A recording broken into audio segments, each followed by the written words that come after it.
A scaled-back Victory Day parade in Moscow, and Putin tries to portray Russia as the real victim of this war. Former Russian politician Ilya Ponomarev joins me on how to counter Putin's propaganda. And everyone, I'm Amanpour in London. Victory Day in Russia has long been one of the most important dates in President Putin's calendar. A chance to show off the Kremlin's military might while commemorating the day the Soviet Union defeated Nazi Germany in World War II. But this year is drastically different, scaled back, under tight security, no flypast, and with only one tank to spare in Moscow. A parade designed to exude strength instead exposed the strain the war in Ukraine is taking. But Putin delivered a defiant speech to the crowd, saying that Russia is the real victim of its war. The Ukrainian nation has become hostage to a coup, which led to a criminal regime led by its Western masters. It has become a pawn to their cruel and selfish plans. Recently, the Kremlin updated its foreign policy doctrine to label the United States as the main threat facing Russia. And ahead of an expected counteroffensive, the US is set to announce a $1.2 billion aid package to Ukraine. Meanwhile, in Ukraine, the barrage of missiles hasn't let up. You can see the smoke trails over the skies of Kyiv, where officials said all of its 15 Russian missiles unleashed on the capital today were shot down. These latest missile attacks come a day after Russia launched its biggest drone swarm yet, as Nick Patton-Walsh reports. As dusk falls, the sky is lit in a duel. All they can do here to stay alive is read the horizon.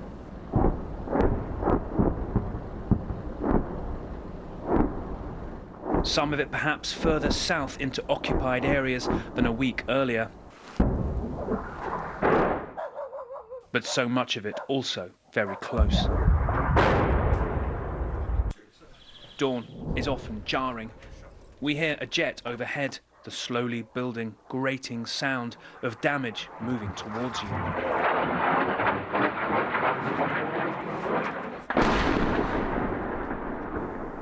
A missile, a $500,000 Kh-31, Ukrainian officials later say, lands just 700 yards away. Yeah, go. I was on the floor, buddy. Another blast follows. Either jet entrails or anti-aircraft fire settle to shape a Z in the air, the symbol of Russia's invasion. It is soon gone. The damage it leaves, though, isn't.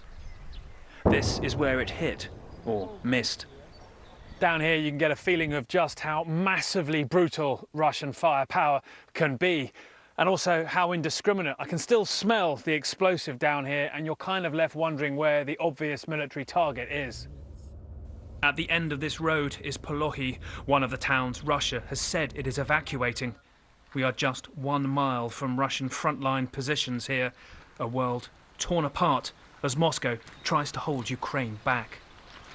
Well, no more than 10 miles in that direction are the first towns that Russian occupying forces say they're going to be evacuating because of the Ukrainian counteroffensive. But look at here, the last town really held by Ukraine, absolutely battered. And so few people left here, there's little need to evacuate. Where there were once 3,000, there are 200 people trying to stay, says Raisa. Ми не виїзні, виїхати від селя нічим. Оце тільки те, що виживаємо за счет гуманітарки, що нам привозять. Caught in these wide open spaces where a distant bang can suddenly alter life in an instant. Our next guest is putting all his efforts into countering Putin's propaganda. Ilya Ponomarev was once a member of the Russian State Duma, and now he's running the TV channel February Morning, aimed at Russians inside Russia. And he's even taken up arms against his own country. He's joining me now from Warsaw in Poland. Ilya Ponomarev, welcome back to the program. So first, let me ask you, Ilya, you've been on our show shortly after the war started, after your nation invaded its neighbor, Ukraine. And you've seen today the so-called Victory Day parade. How do you analyze what it looked like? It was seriously scaled back. There have been headlines saying that it showed Russian weakness, not Russian strength. How do you assess? No, indeed, I think it's a significant scale back. Just 45 minutes. That's the shortest military parade of all times that were happening in Russia, and I saw many. Vladimir Putin was obviously afraid of a drone attack, so he surrounded himself with hostages. He took other leaders of CIS countries to protect him because he was sure that Russian partisans would not fire in these circumstances, not to provoke a major international conflict. And still he was afraid. And also parading were not the diverse Russian military entities, because they mostly perished at the field of war, but some military students and some Cossacks, which were unseen before.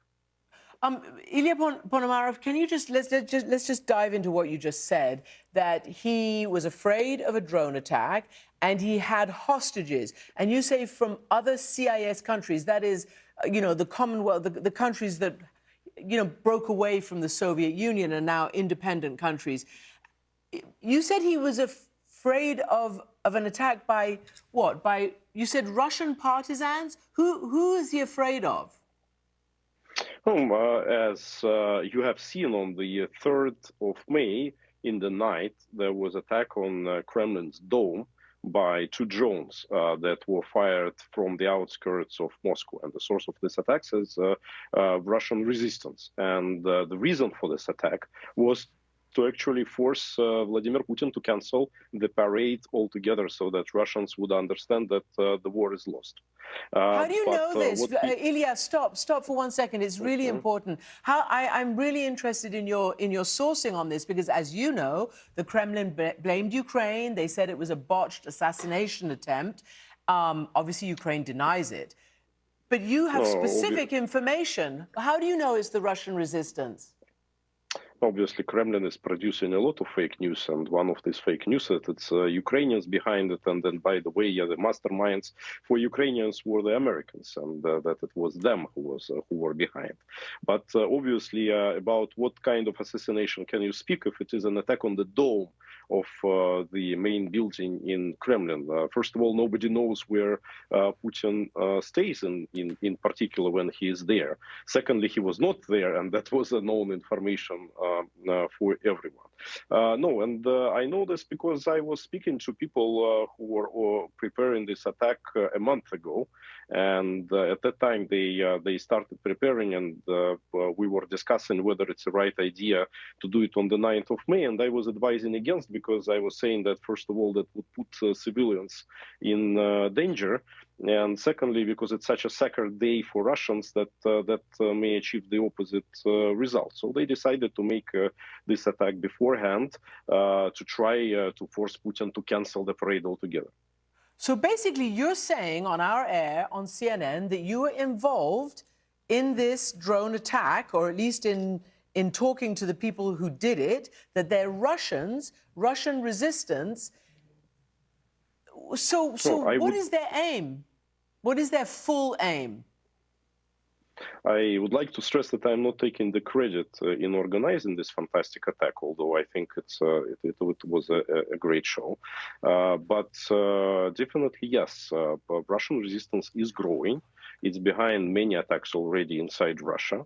There are at least thousands of people who is involved in the resistance inside the country, and it's not Ukrainians, and they are trying to stop the war. And these are brave anti-fascists of today, and they are doing their best to actually save the honor of their country, because most of the Russian opposition left the country and they resigned from the fight, and these people are still fighting. Okay, so the question is then, because that's what everybody wants to know, and you seem to be in touch with people there, there still is, according to Levada and others, which I know operate under strictures, but seemingly overwhelming support for President Putin. There still are people there in huge numbers who are going to war to fight for Putin, and who are being recruited and who are answering the call. So what is the actual state of people's belief in this war? Russian people? People who are going to war, they fight not for Putin, they are fighting for money. because Putin put all the country into a complete misery, and still majority of Russians are living worse than they were living during Soviet Union times. So they are struggling for their survival, and they're taking whatever money is available there without thinking what does it mean to actually go and fight against such a close friends, former friends and former brothers and sisters of Ukrainians. That's awful, but it is a fact. But if we look inside and look at what people are actually supporting this war, actively supporting this war, then we will see that it's 10-15% of Russians who are standing on those imperialist positions, and there are 20-25% of Russians who are standing on active anti-war position. The rest is just a swamp. They are telling the sociologists whatever they think Mr. Putin wants to hear because they're simply afraid. So can you tell me what you hope to achieve and can you achieve with your new channel that's designed to counter the Kremlin's propaganda? And let's face it, they have every massive tool at their disposal, state media and everything else. Everything else is shut down inside Russia. Well, obviously, we are right now pretty small. We have 100,000 of subscribers and approximately 8 million of monthly audience, which is nothing being compared with the scale that we need to achieve. But at the moment of the change, we hope to be the source of information because we are linked to the Russians who are actually fighting. We are linked to Russians who are fighting together with Ukrainians at the field of war, and we connected to those resistance groups which are fighting inside Russia. And we saw an example in Belarus of project called Nexta, which played a key role in protest against President Lukashenko just 3 years ago. And we hope to take the same niche with our project. And finally, I know we've talked about the Russian resistance, but do you believe, according to the Pentagon papers that were leaked, and you've seen what Prigozhin has been doing, yelling at certain members like the defense minister and the commander, do you believe that there is infighting or differences within the Kremlin, within the Russian, chain of command, within Putin's circle about this war? Obviously, there are a lot of internal problems and there is a lot of internal fight. And there is a fight of Prigozhin with everyone. And there are fights between political circles in Kremlin, and there are fights between business circles. But the reality is that overwhelming majority of Russian elite, I would assess it as like 90% of Russian elite, is right now position-minded in terms of this war. They want to stop the war. They want to escape. They want their personal way out, and they're looking for this way out. They're right now competing to be the first to find this way out. So there is very little loyalty to Vladimir Putin, and that's why it's our job, together with the countries of Rammstein coalition, is to propose them this way out, and then the regime of Putin would finally collapse. And very quickly, what is the way out? How does it end? They need to defect. They need to switch sides. They need to start supporting Ukraine in this war, and they need to start supporting Russian resistance. It's pretty obvious. But for this, we all need to say, yes, we want the regime change in Russia. We don't want Putin to stay in power, and we don't want to let him select anyone to replace him. We want the fundamental change. Ilya Ponomarev, former member of the State Duma, thank you for joining us from Poland, and we will continue to check in with you